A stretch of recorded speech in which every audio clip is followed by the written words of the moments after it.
From the studios of Tucson Business RadioX, recorded in the Stewart Title corporate offices on Broadway, you are now listening to The Mark Bishop Show.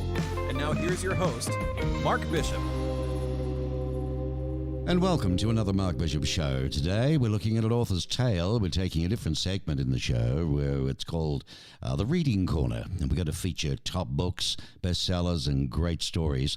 And my guest today is a gentleman by the name of Carlton Scott Andrew. And the book is called The Rugged Entrepreneur. The Rugged Entrepreneur. Yep. What every disruptive business leader should know. That's the key to it. I'd like to welcome the author. His name is Carlton Scott Andrew, but loves to go by the name of Scott. G'day, mate. How are you? Great, Mark. How are you doing? I'm well, thank you. You and your lovely wife, Daphne, have a successful career as serial entrepreneurs. Your new book, The Rugged Entrepreneur, What Every Disruptive Business Leader Should Know, shares what you've learned over the years about starting and or running businesses. Now, that sounds like an awful lot, and it is in the book, too. But have all of your startups been successful?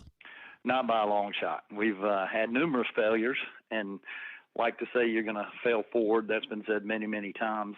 And sometimes it's learning what not to do from those failures that is the best lesson. But we also empower people to fail and make mistakes, because generally what's done to make up for those mistakes brings about something much better than had it been gotten right in the first place. But I can tell you, I remember in our first early days of rodeo production business, we lost enough money where we should have just bought a ranch. We'd have been better off if we'd have done that. So sometimes the lessons can be very, very painful, but as long as you learn from them, it'll be all right. Well, rugged entrepreneurs are set apart from other entrepreneurs because of how they shake things up. What skills actually defines a rugged entrepreneur? It's a lot of skills. I mean, literally, it could be almost an infinite list. And a lot of those skills have to be individualized by the entrepreneur, him or herself, based on their business and their personality and their styles. But it's the foundational skills that are the most important, and that's probably most of the book, certainly most of the first half of the book. And that's a fervent work ethic, and it's not as easy as it sounds. It goes into the traits of loving work itself and being proud of what you do, which leads into having humility and a healthy pride. You've got to be humble enough to learn, and you've got to learn to tap into the things that make you a humble learner. At the same time, you should learn to be proud of what you're doing and what you're building, because if you don't believe you deserve the success you're in store for, you'll probably never achieve it. So it takes a humility with a healthy type of pride. And then mental toughness could be one of the most important of all. It's hard to rank these, but the business world and life itself is so tumultuous, so chaotic, that you've got to be very mentally tough, because competition will come at you. Your own family can come at you. You never know where it's coming from, but it is coming, and change is inevitable. So you've got to be mentally tough. I've got a mental toughness quotient exercise in the book to build one's mental toughness. It's really good. And then last is faith, and faith is knowing. Steve Jobs said, faith is knowing that when you get into the future and you look back, that the dots are going to connect. You might not see it today looking forward, but you have to have faith that when you get there, you will look back and they will have connected. And it's the faith to take that leap into the future. Well, Scott, can anybody become a rugged entrepreneur, or is it something, you're born with? Definitely not something you're born with, and it is something anybody can develop. Rugged entrepreneurs come out of every age group, just about every race, sex, background of religion, every country all over the world, some from some of the harshest circumstances imaginable. In fact, foreigners who move to America are 11 times more likely to become millionaires than native-born Americans, because oftentimes they only come here for the opportunity of education or entrepreneurialism and have very little money to get started with. All they have is their ambition. But yes, anybody that wants to and is serious about it can become a rugged entrepreneur. Well, your wife, Daphne, is your partner in your business ventures. What's it like to work with and live with your business partner? I hope it's as good for her as it is for me. But for me, it's amazing. She's the hardest working person I know, and does a lot more than keep me in line. We share our ideas. We share our creative energies together. It's having that partner that you can trust at the most intimate level and that trusts you. but we call it a twofer, a husband and wife team that knows how to work well together with that trust and respect. 1 plus 1 doesn't equal 2, it equals 11, which is 5 times greater than 2, so we call it a twofer. I love that. I'm going to steal that one. A twofer. Now, what do you mean by disruptive business leader? Disruptive is a very powerful force for good or for bad, but for change. And to be a disruptive business leader, first one has to know how to go about disrupting themselves. And that comes from embracing and developing those 4 core foundational skills. And once you start knowing how to disrupt yourself, you can then pay attention to how you disrupt your business, your teams within your business as a coach, and ultimately know how to tap into the universal wisdom to study your industry, your place in it, and the competition and other factors of change that are coming, and to start to see around the corner, so to speak, and absolutely end up disrupting an entire industry. We've done it many times. Wow. How, I should ask you, how do you decide, does it come from the heart, or is it just something that, look, I love teaching, I'm going to continue teaching, but more importantly, I love teaching rugged entrepreneurs? About 15 years ago, my wife and I were walking our 2 Great Danes, and we had succeeded in a number of businesses, but they weren't businesses that helped other people own a business themselves. So we decided that the mark of our life, the measure of our life would be how many people can we help become entrepreneurs, and then ultimately rugged entrepreneurs. And we literally measure that by at least a 6-figure income and that entrepreneur's ability to control his or her time. And we made a decision that we were going to identify businesses, which obviously led to franchising. That's almost the easiest one to conclude with. But we have some other companies that focus on entrepreneurialism where we call ourselves kingmakers. We own a Rugged American Spirits, a distilling business, and we acquired a distillery in Tennessee Hills. And it was simply to make a husband and wife twofer team and scale their business because it was scalable because of them. So we decided years ago to focus our success and efforts on helping other entrepreneurs succeed in what timing we chose, because it's never been more important than it might be right now in America. Sounds nice. Tennessee Hills, up there in them there hills, Beautiful distillery going on. I haven't been to Tennessee, but I hope to one day. The closest I've been is when I was a boy. I grew up with a Daniel Boone hat with a beautiful big furry tail, the whole bit, I love that show on TV. I think it was Fez Parker in those days. That gives you my age. I'm going to ask you a little bit about that. You remember that? That's good. What about the Labs program, the Rugged Buck program at East Tennessee State University? Tell us about that, if you would. Well, it's a project. This is a consortium between myself on the enterprise side, a couple of the chairs there at ETSU, Dr. Stephen Marshall and Dr. Alan Gorman, and the new CEO of the ETSU Research Corporation, David Golden, who was the former chief legal officer for Eastman Chemical, a Fortune 50 chemical company here in the region.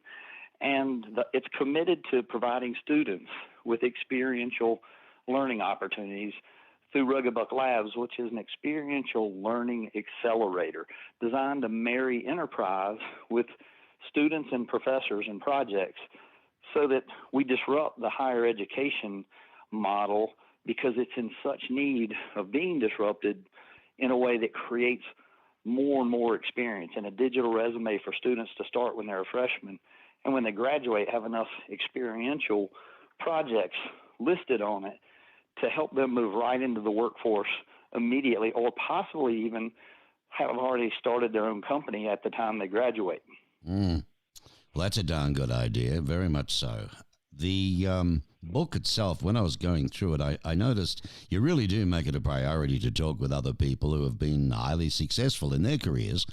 You've had conversations with Colonel Oliver North and multi-billionaire Shahid Khan, the owner of Flexengate and the Jacksonville Jaguars. Share with us some others that you may have met, and what are some of the gems that you've learned from them? Well, I've met Steve Forbes, and he wrote an incredible book about how capitalism would save America. years ago, back in about 2010 timeframe. But I've become friends with a billionaire here in Eastern Tennessee, Scott Neiswanger, and he has captured a phrase that I cherish. It's learn, earn, return is his mantra, if you will. And he's a billionaire who founded Land Air Freight. He was a young man who graduated from Purdue and was a pilot, and he was the private pilot for Magnavox at the time. And they manufactured televisions here in Eastern Tennessee, and they were actually selling them faster than they could make them. And he figured out a way to take the seats out of a Piper airplane and use it to haul parts. And he would fly around the country, pick up parts, fly them back to Greenville, Tennessee for quicker assembly. It was before there was such a concept as air freight. And from that rugged entrepreneur move he made, he created the idea to develop air freight and ultimately founded a company that made him a billionaire. Now his name's on hospitals and school buildings, and he's on the board of trustees at Purdue and ETSU, and he's been a big part of our experiential programs. Well, look at where air freight is today, you know. You and Daphne maintain it seems a great work, life balance. And you have said that your hobbies and travel are part of your job. So tell us how this works and how you maintain the balance while completing so much. I mean, especially as parents, when your children were younger. I mean, how did you get it all done? Looking back on it, it seems a lot easier than it was in the moment. We did move quite a bit, and the family made some sacrifices. And balance, we talked about it regularly. And balance was going to bed at night knowing that you felt good about what you were doing, what you were working on, what you were achieving, and what you were learning in terms of making things better. And we always worked our children into our business plans and planning. We taught them how to count inventory. They always had jobs within our organization, so they were able to earn money. And we always made them feel good about the work they did in those businesses and the role that they played, and how important it would be for them one day. And it served them very, very well. So I don't know that it would be balanced for everybody, Mark. I think each individual has to find what balance means to them, and it really centers around being happy. Well, it's clear that your family is important to you. Your box drop mattress franchises, they seem to be great startups for people because of the low franchise costs and the flexible work hours. Did you do that on purpose? And if so, why? We absolutely did. We believed that the franchise industry was highly disruptible.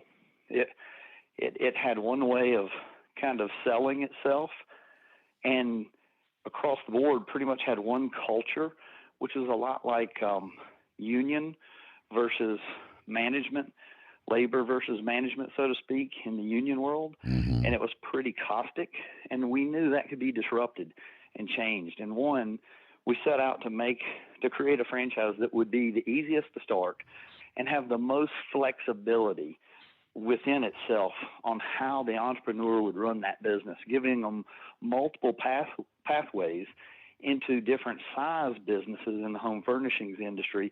And that's resulted in box drop mattress and sofa, and what we call super box drop, that really suits the appetite of the individual entrepreneur or the couple that are entrepreneurs together, or families. We have multiple second generations involved in businesses. We've got franchises, about 450 franchises across 47 states with the box drop enterprise as we speak. We talk about disruptive, the whole thing about being disruptive. What every disruptive business leader should know, is the name of your book in a lot of ways, After the Rugged Entrepreneur, because there's so much involved with business. Now, we've all been through hell the last 18 months. It's affected small, medium, and large. How has COVID-19 affected your businesses, and what advice do you have for other entrepreneurs that, out there who are struggling to keep their business afloat during this pandemic?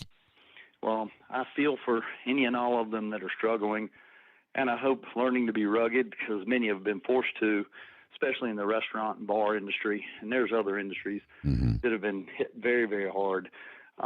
In our world, box shop was very fortunate in an industry that found individual small business owners and home furnishings down around 15 to 20% last year. the box shop nation was up a collective 51% across the country. And it's really because we pivoted quickly, and it's one of the things a disruptive person who knows how to organize chaos, or organization that knows how to organize chaos, can do.